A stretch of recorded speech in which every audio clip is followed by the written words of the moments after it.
Miles de personas nos escuchan diariamente. Es su derecho a seguirlo haciendo, lo que está en juego. Exa FM y Democracia AM. Encarnamos la libertad de expresión, con periodismo crítico. 7:41. Estamos de regreso ya para esta mesa de diálogo y queremos un poco, no solo como homenaje a los miembros de la Comisión Nacional, un reconocimiento a todos los, yo diría, los que han participado en este acto que por lo que hemos podido seguir, ver, conversar, ha causado no solo como una especie de conmoción, sino la indignación nacional. Y está con nosotros dos abogados, el uno con el prestigio de todos los que le hemos conocido, que da fe, todos los que hemos conocido le podemos dar fe, y otro como Felipe Rodríguez, que es, digamos, la esperanza de lo que hemos conocido en Julio César Trujillo. Doctor Trujillo, bienvenido. Permítame primero el abrazo solidario a usted. Sabe que nuestra amistad es en las buenas y en las malas. Así es. ¿No? Hemos recorrido este país, hemos entrado cantón por cantón a la casa de mucha gente que le aprecia, que le recibe con un afecto especial. Bienvenido. Una primera reacción ya a la distancia de una resolución que ha causado una indignación nacional. Bienvenido, buenos días, doctor Trujillo. Buenos días. Sí, ha pasado algunas horas desde que conocimos esa sentencia, que no tengo palabras para calificarla por lo que viola todo principio ético, todo principio jurídico. En fin, han pasado ya algunas horas. Pero el primer momento le digo que me sacó de mis cabales, realmente, porque no sabe sentirse humillado, sentirse atropellado, sentirse impotente, porque por mi mente pasaba como una película veloz. La vida me dará en los pocos años que me quedan las oportunidades para forjar un buen nombre, o quedaré con este estigma. Y luego también sentirse impotente. Claro. Como no quisiera salir a las calles, gritar la injusticia y la corrupción en la que estamos hundidos por culpa de este gobierno, que no en vano veo que desde hace años planeaban llevarse los dineros del país. Porque, ¿cómo explica usted que reforman la ley de la Contraloría para evitarle que haga pronunciamientos previos a la celebración de los contratos? Que reforman la ley orgánica de la Procuraduría para que tampoco pueda intervenir antes de estos contratos. Que ordena que todos estos asuntos sean secretos. Antiguamente, en la denostada partidocracia de Correa, se publicaban los contratos por el registro oficial. Ahora son secretos. ¿Cuánto esfuerzo hicimos para conseguir el texto de ese contrato en el que me causaba indignación? No sabe el deseo de ponerme de pie y decirle a Ulloa: señor, ¿por qué no dijo eso que está diciendo ahora, a su tiempo y en su lugar? Porque decía que en esa negociación hay delitos, hay delincuentes, decía. Creo 2, 3 veces repitió eso. Pero ¿por qué no dijo eso en las glosas del Contralor? ¿Por qué no dijo eso en las resoluciones del Contralor? ¿Por qué le asesoró o le informó a Correa para que salga a decir que en eso que ahora el Contralor dice que son ladrones, que hay delincuentes, dijo que era un gran negocio? Porque de $121,000 había pagado el poquito para Correa, 6 millones, más de 6,5 millones. Es un gran negocio, dijo. Hemos conseguido una gran rebaja, porque claro, el certificado fraudulento decía que eso vale 13 millones de dólares. Me he vuelto a leer los papeles y veo que ese robo era fraguado. Porque además, ¿qué dice González Artigas en un escrito que presenta la Contraloría? Que los terrenos de él habían subido de precio desde que en esos terrenos se había decidido construir la refinería del Pacífico. No dice este señor González Artigas que él pagaba impuestos por un predio que valía $121,000, que inclusive la Marina había aconsejado que no se construya la refinería del Pacífico allí, porque era inconveniente por razones ecológicas, por razones ambientales, por razones económicas, por razones humanas. Incluso Sin embargo, sísmicas, eso ¿no? decidieron comprar para allí construir la refinería del Pacífico y, según dice González Artigas, subir el precio de los terrenos de él. O sea, ahí hay una declaración también. Vuelve sospechoso todo esto. Y todavía que sigan gobernando otros 4 años, gente de esta calaña. No digo, hasta ahora no me pasa la indignación que tengo yo de estar en manos de semejante gente. Y que la mayoría de los ecuatorianos, si es que no hubo fraude, como yo creo que ha habido fraude, en las últimas elecciones haya elegido a este tipo de gente. Doctor Trujillo, veamos en cambio desde esta otra orilla al abogado. Y yo decía cómo Felipe, en distancia de tiempo, no sé si tuvo la oportunidad. ¿Sí? Quiero felicitar esto. ¿Qué esperanza tengo en cambio en ellos? Uh-huh. Ellos son el futuro del país. Qué brillantes. Qué pertinentes las cosas que decían. Y qué valentía para enrostrarle al abogado del Contralor. Y creo que tú le dijiste, Felipe, del notario de Miami. Creo que te escuché 2 veces decir, y Joan no contestó nada a eso. No dijo que era mentira. Y le repitió, ¿por qué no viene el notario de Miami? Gracias, perdón. Felipe, esta distancia y esta oportunidad, porque es una gran oportunidad para demostrar no solo la formación, sino la brillantez con la que ha actuado en este caso. Y yo diría la adhesión de montones de ecuatorianos, entre los que me cuento yo, para agradecer. Comentar una experiencia de esas. A ver, yo creo que los comentarios, y en esto debo ser muy puntual, el doctor Julio César Trujillo me lleva 57 años, ha vivido 57 años más que yo. Y yo creo que es la misión de los abogados jóvenes y honestos, porque también existen abogados jóvenes deshonestos, los que somos honestos, que entendamos que personas como el doctor Trujillo nos dejan una misión. Los que no han entendido que nos dejan una misión no han entendido nada. Y esa misión es que el trabajo de tantos años de vida, de tantos años de trabajo, no sea en vano. Yo cuando veo la trayectoria del doctor Trujillo y pienso el país que tenemos ahora, me indigno porque ese no es el país que Julio César Trujillo construyó y por el cual él luchó. Igual la doctora Isabel Robalino, igual mi padre Jorge Rodríguez, igual Simón Espinosa, todos los que conformaron la comisión. Ellos no han trabajado toda su vida para llegar a este punto y tener este Ecuador. El tema es que nosotros, como jóvenes, sepamos coger la lucha de ellos como bandera y construir un país. Es decir, usarlos como ejemplo y que sepan, los que no entienden cuándo tienes que ser un buen ejemplo y cuándo no, que existen cosas mucho más importantes que cuidar un sueldito, que cuidar el puesto, como en este caso lo hizo una juzgadora, sino es un tema de honor. Y las personas que tienen honor no necesitan ser perdonadas por absolutamente nadie.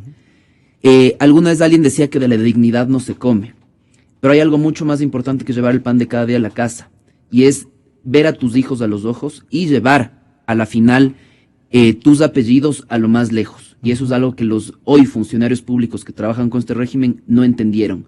Creo que ustedes, doctor Trujillo, son de esa generación de gente honorable, y habemos pocos que necesitamos que nuevamente la juventud entienda que hay muchas cosas que están por encima del dinero, y es el honor. Luego, en cuanto al caso, yo creo que duele. Y es la primera vez que el asco me duele. y me das con un sistema en el cual se politizó la justicia, que es algo que necesitamos huir de forma urgente. Y se politizó la justicia y se nos hizo un juicio teatro, en el cual se orquestó todo desde un inicio. No importaban los argumentos, lo único que importaba es que todo estaba preparado para el final. Si todo estaba preparado para el final, ¿para qué nos llevaron a la audiencia? Eso es un tema que a mí me ha molestado mucho.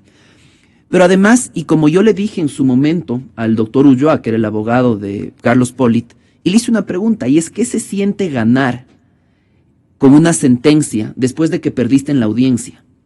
Lo cual era un claro mensaje de qué se siente ganar cuando tienes a poderes políticos que te están respaldando. El poder político no tiene nada que hacer en el sistema jurídico. Y eso es lo que nos va a demostrar. Y yo siempre me preguntan, demuéstrame que no hay democracia. Y mi respuesta es simple, no hay separación de poderes.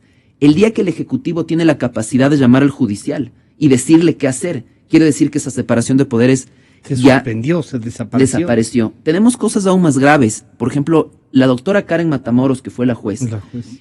¿Qué me ha molestado específicamente de ella? Yo la conozco desde hace muchísimo tiempo. Y me molesta esta frase, Ramiro García la utilizó bien, y es que la bautizaron en fuego. Ella no se dio cuenta que la usaron, porque muy bien pudieron haber desistido de la acción antes de que se dicte sentencia. Pero le dejaron que lea la sentencia. Le dejaron que lea, le dejaron que como juez joven que es, se condene, porque yo sí sostengo que no condenó a la Comisión Anticorrupción. Ella se condenó a sí misma. Y después de haberla quemado, desisten. Es decir, ella la humillaron frente a todos y creo que fue un tema absolutamente innecesario. Alguna vez me decía, o recientemente me dijo un juez justamente, que este era un caso para no cuidar el sueldito. Este era un caso para pasar a la historia. Pero hay personas que prefieren el sueldito que en realidad pasar a Pero también pasa la historia. Lastimosamente pasa la historia en la parte oscura. Con sueldo pasa, sí. Pero tendrá cara de, por ejemplo, de ir a dar clases. La doctora podrá entrar a un restaurante así, con ese sueldo que tiene, que no es malo. Yo creo que nunca más, ¿no? Yo creo que nunca más, porque yo creo que solo tuvimos un error los abogados de la comisión, y es habernos olvidado de decirle a ella ante quién estaba. Y si es que ellos hubiesen enterado bien a quienes estaba juzgando, se hubiera dado cuenta que ni naciendo 100 veces más iba a alcanzar el prestigio y honor de ellos.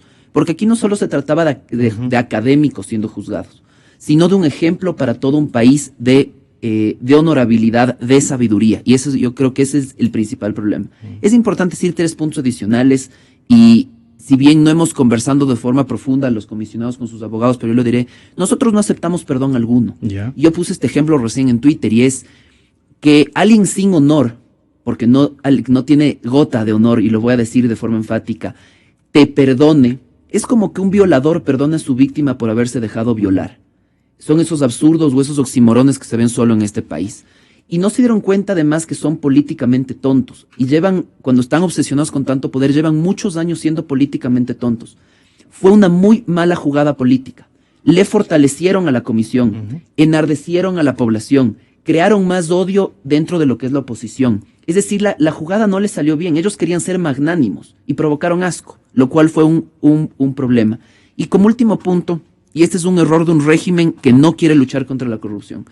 Si tú consigues, y voy a decir la frase, sin tener la intención, si tú logras conseguir que un grupo de gente tan honorable, con tanto prestigio y conocimiento, conforme una comisión anticorrupción, únete, pídeles y les dices, ayúdame a trabajar o trabajemos juntos. Y este es un gobierno que cuando tiene a alguien que lucha contra la corrupción, lo único que hace es decirles, yo les voy a perseguir. Esto debería ser un trabajo en conjunto, gobierno-comisión, pero han decidido eliminemos a quienes denuncian la corrupción, y creo que es obvio por qué quieren eliminar a quienes denuncian la corrupción.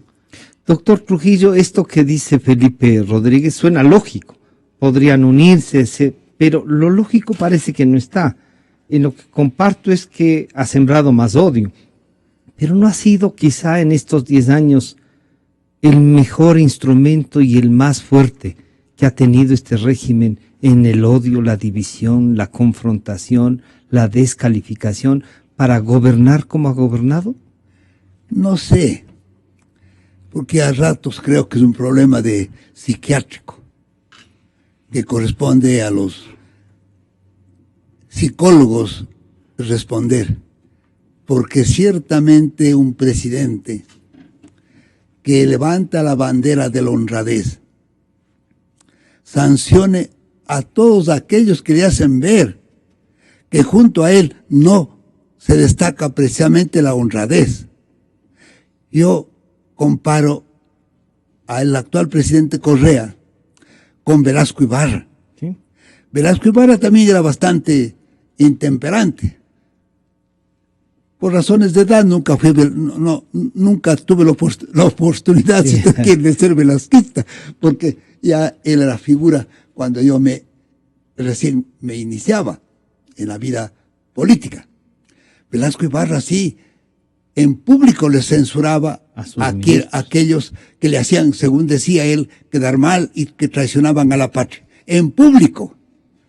No, no. Sanciona a quienes le advierten que junto a él hay gente corrupta, que hace quedar mal al país, que hace quedar mal al propio gobierno al que sirven. Pero estamos en un mundo al revés. Mire usted, ¿cómo no me va a causar indignación? Que después de que leen la sentencia, primero Ulloa, no quiero calificarle a Ulloa, pero él sabe por qué.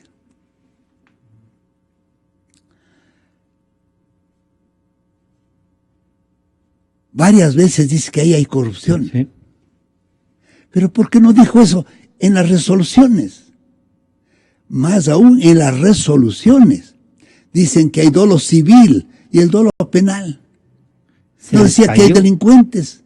Porque, pues dolo civil, donde hay delincuentes, habla mal de quienes así actúan. Pero también habla mal la actitud. Después de humillarnos, después de atropellarnos, quieren aparecer magnánimos. Les falta grandeza para ser magnánimos, porque lo que pasa es que son ruines. Y ya cuando tenían la sentencia, desistían de la acción. Si ya tenían sentencia, ¿cómo van a desistir? Pues, más aún, él dijo que cuando le notifiquen por escrito, él iba a desistir. Cuando vio la reacción, primero de nuestros abogados, qué bien, le rechazaron esa oferta. Y la reacción del público, que se iba contra la jueza y contra el doctor Ulloa. Ahí se dijo que desiste ese rato. Que tenían planeado otra cosa, pues. Que creía Ulloa que yo me iba a levantar a agradecerle porque no me mandaba a la cárcel. Sepa, doctor Ulloa, de hoy en adelante no quiero volverlo a ver en mi vida, doctor Ulloa, que para mí más vale la dignidad que la plata, y eso lo sabe usted, porque me ha visto actuar en las oportunidades en que he tenido posibilidad de ser rico, de estar del lado de los ricos. Preferí estar del lado de los perseguidos, preferible estar del lado de los pobres que no tienen quien los defienda. Nos dice que ella seguramente creía que yo me iba a levantar a agradecerle. Gracias, doctor Ulloa, nos libra de la cárcel. Qué espectáculo habría sido y qué vergüenza para Correa y sus acólitos ver a 3 ancianos, la una además con incapacidad física, pero con una lucidez mental que ya quisieran muchos ecuatorianos tener, como Isabel Rolino, caminando, entregándonos a la cárcel. Llévenos a la cárcel si son capaces. A 3 ancianos que se han esforzado por servirle al país y servirle con honradez. No sé si logramos, pero sí ha habido de nuestra parte el esfuerzo más grande para servirle y servirle honradamente al país. Eso a mí me llama más. Que ya, ahora sí que ya tenemos sentencia, ya estos son delincuentes. Ahora nosotros, como somos generosos, les perdonamos. Doctor Ulloa, usted no merece mi respeto. Y me arrepiento de las cosas en las que usted le ayuda. Le he sido útil. Felipe, jurídicamente hablando, ¿era posible el desistimiento después de haber leído la sentencia?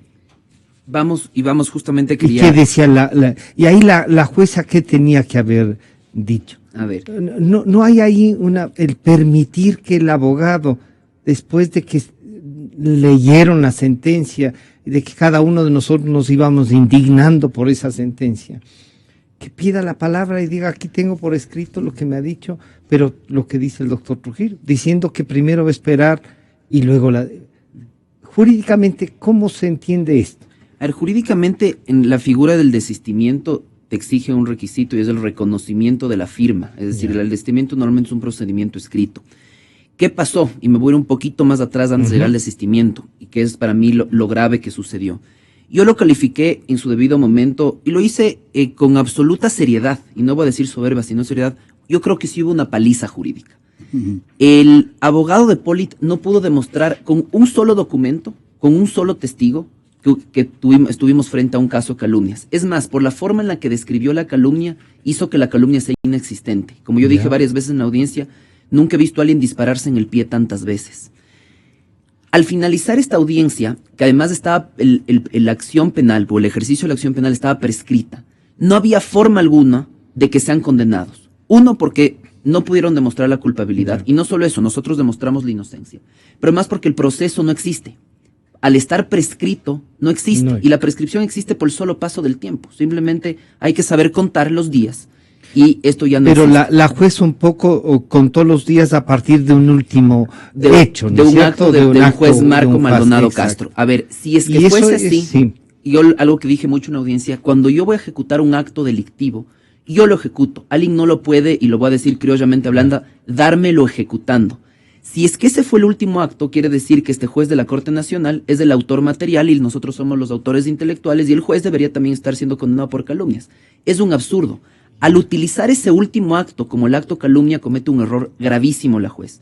Y es que el delito de denuncia maliciosa es un delito de acción pública. Y lo que ella no se da cuenta es que termina, de un modo u otro, condenando por denuncia maliciosa, sin ser ella ser juez competente para ese delito. Es un delito de acción pública y estamos en un proceso de acción privada. Uno, tenemos un principal problema gravísimo procesal. Claro. Luego, la forma de desistir. Yo lo voy a decir, ¿cuál era el plan inicial? Y es que ellos tengan una sentencia condenatoria, porque ellos creen que querían decir no somos magnánimos, lo cual no es verdad. Ellos necesitaban una sentencia condenatoria para convertirlos en reincidentes en futuros procesos. Y al ser reincidentes, ponerles a aplicar la máxima pena. Porque por los otros juicios que tienen, porque además no es lo único que tienen. Nosotros presentamos como prueba, además de quiénes son los comisionados, certificados de antecedentes penales que demuestren que ellos jamás han sido condenados. ¿Qué pretendían? Ahora sí decir si ellos son calumniadores de profesión. ¿Qué pasó y cuál fue un problema en la audiencia? Cuando Ulloa desiste, la juez en ese momento declara la extinción de la acción penal ya habiendo emitido sentencia, lo cual primero es procesalmente imposible, pero ya lo hizo y está grabado y ella no se puede echar para atrás, lo cual quiere decir que esa sentencia en realidad nunca llegó a existir, porque nunca se puede llegar a ejecutoriar. Por ende, ellos no tienen antecedentes penales. A partir de este momento les salió el tiro por la culata. Pero ¿por qué les salió esto? Tampoco fue una estrategia de ellos. Karen Matamoros se puso tan nerviosa en la audiencia, con algo como yo digo orquestado. Y digo orquestado porque ya sabían lo que iban a hacer. Le dijeron, condénales, pero no te preocupes, que al minuto van a desistir y así todos quedamos bien. Se prestó para eso. Y de este modo, evidentemente, hizo el rol suyo ahí. Ese fue el rol que hicieron. Nosotros tenemos una tranquilidad, y es que sabemos que ganamos judicialmente. Judicialmente esto fue absolutamente contundente a nuestro favor, y ellos creyeron que nos iban a ganar políticamente y sobreponer la política a la justicia. Se equivocan en algo, porque también ganamos políticamente. La comisión ahora es más fuerte que nunca. Querían debilitarnos, no nos debilitaron. Luego, algo que dice el doctor Trujillo que es importante, que yo lo dije en la audiencia, y es un tema de roles. Muchas veces al fiscal, en los delitos de acción pública, al juez y a las partes nos toca jugar un rol, y es defender principalmente a los abogados. Nos toca defender a nuestro cliente, y el problema de nuestro cliente no es nuestro problema. Es el problema de nuestro cliente que nosotros lo llevamos a la cancha. Pero en este sistema de roles, el abogado no tiene un revólver en la frente, y el abogado sabe a quién puede patrocinar y a quién no. Yo voy a poner aquí un ejemplo claro. El doctor Trujillo ha dicho que él, después de tantos años de vida y trabajo, pudo haber sido rico y no lo fue. Yo he tenido la oportunidad en los últimos 4 meses de defender a varias personas implicadas en el tema de Petroecuador, en todo el tema de coimas. Y y a mi edad ganar lo que también le ofrecían probablemente al doctor Trujillo en muchos casos. Yo he dicho que no, porque nadie me va a decir que yo soy abogado de esos corruptos. Pero a mí sí me van a decir que yo soy abogado Julio César Trujillo. Y yo lo dije ese día en la audiencia. El abogado se define, y se define como abogado por la clase de clientes que tiene. Preguntémosle al doctor Ulloa cómo se siente definido él teniendo como cliente a Carlos Polit, que es un punto importante. Y me voy a permitir contradecirle al gran maestro Julio César Trujillo porque creo que en algo se ha equivocado hoy. A ustedes no los humillaron. Es imposible que simples individuos sin honor puedan humillar a yo creo que los más grandes hombres de la patria. Es imposible que los hayan humillado. Tal vez ese fue el sentimiento, pero créame, gente de esa calaña jamás va a poderles tocar a ustedes en su dignidad y en su honor. 2 últimos puntos. El mensaje que querían mandar es cállense, porque si siguen denunciando casos de corrupción, vamos a seguir no vamos a ser magnánimos. Yo les doy el mensaje y les doy el mensaje como abogado en libre ejercicio. No nos vamos a callar, es más, vamos a hablar el triple. Y si siguen intentando callarnos, vamos a hablar 10 veces más. Si quieren jugar ese juego, nos ponemos nosotros más caprichosos aún. ¿Por qué? Porque esto es denunciar corrupción por el bien de un país. No nos van a callar y la ciudadanía debe saber quién estuvo atrás de las decisiones que se tomaron. El Consejo de la Judicatura tiene un departamento que se llama el Departamento de Transparencia y es un departamento que está encargado de la lucha de contra la corrupción dentro de la función judicial. Este es el departamento que se encarga de dar órdenes a los jueces. Es decir, que el órgano encargado de lucha contra corrupción e influencia política es del corrupto y el que tiene influencia política. Esas son las gravedades que suceden. O sea que habrá que esto nos puede llevar a investigar. Se abran espacios. Se abrirán espacios, llegaremos más lejos. Y le doy un mensaje al Consejo de la Judicatura, porque el Consejo de la Judicatura con esto del error inexcusable es como intimida a los jueces para que lleguemos a esto. El Consejo de la Judicatura... ¿Aquí hay uno? Es decir, el Consejo de la Judicatura definitivamente influyó aquí en la justicia, eso es evidente. Y el Consejo de la Judicatura no tiene el rol jurisdiccional de decirle al juez qué hacer o qué no hacer. Y lo voy a decir, y le digo al Consejo de la Judicatura, el rol del Consejo de la Judicatura es que los jueces tengan papel higiénico en los baños y papel en las impresoras. Ese es su rol administrativo. Se equivocaron si es que creen que pueden influir en los jueces. Y lo están haciendo de forma errada. Felipe, doctor Trujillo, yo quisiera que escuchemos lo que dice el presidente de la República respecto a la corrupción, porque me parece que no es lo exacto. Y yo sí quiero requerirle de usted, además de sumarme a lo que dice, no han sido humillados, ¿no? Eso de la humillación puede ser un sentimiento suyo, sí, ese rato de la indignación. Pero créame que, como dice Felipe Rodríguez, este joven abogado suyo, de lejos, esto es una bufonada nada más. Esto dijo el presidente. Con nosotros se acabó la corrupción tolerada, esa corrupción evidente, tolerada, repartida, consentida por la partidocracia.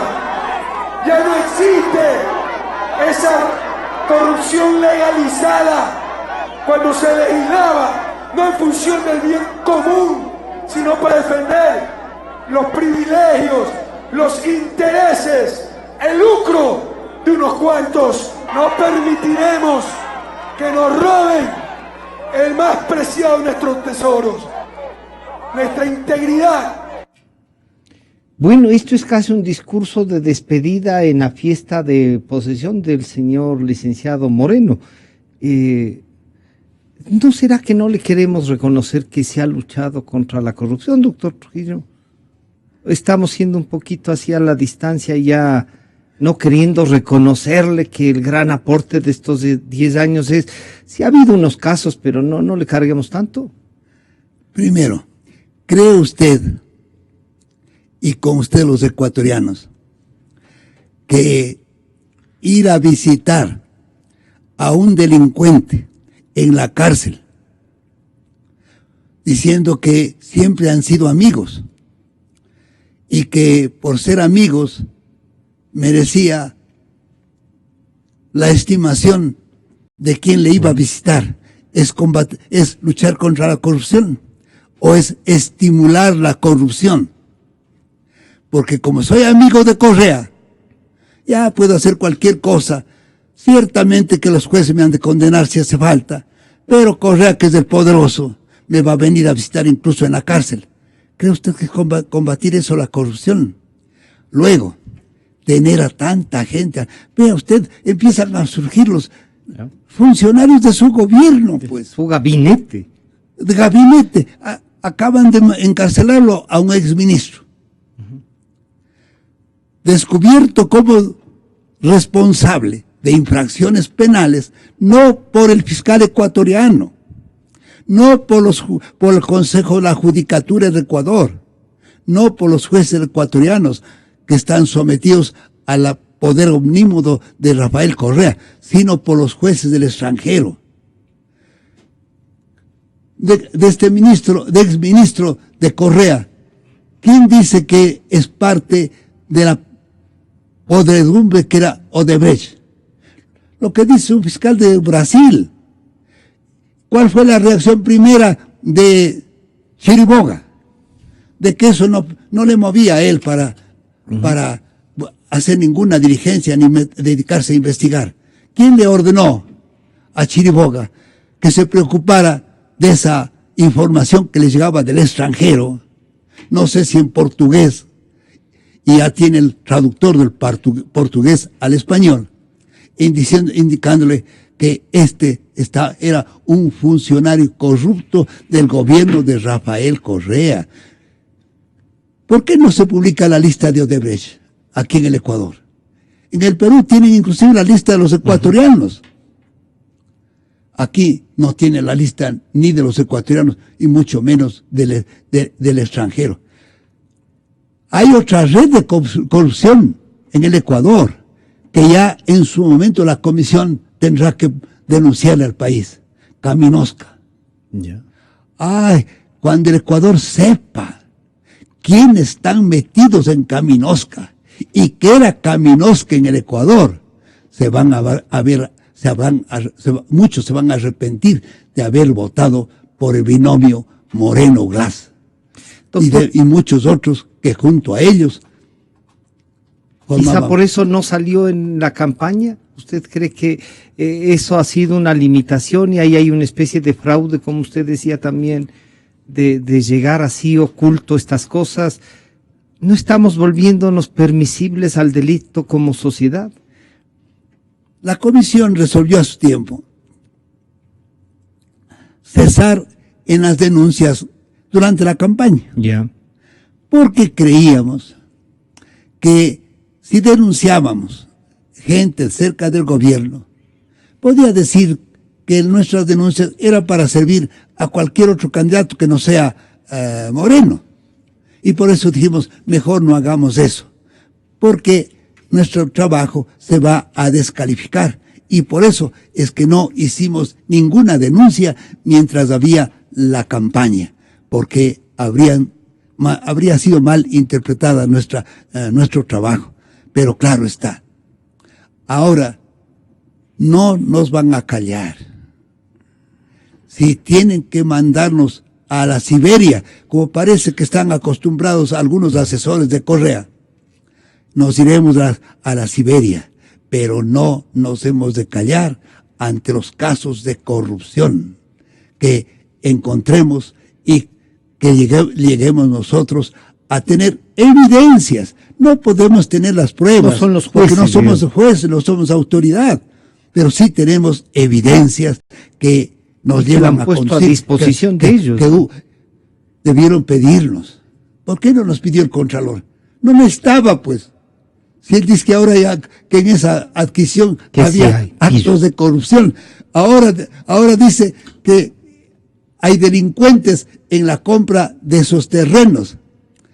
Pero le informaron a Rafael Correa que no había delincuentes, sino que era un gran negocio pagar más de 50 veces el valor del avalúo comercial de los terrenos que adquirían para la refinería del Pacífico. Y es que a rato no quiero seguir hablando porque me indigno tanto y quisiera incendiarlo al Ecuador en contra de tanta corrupción.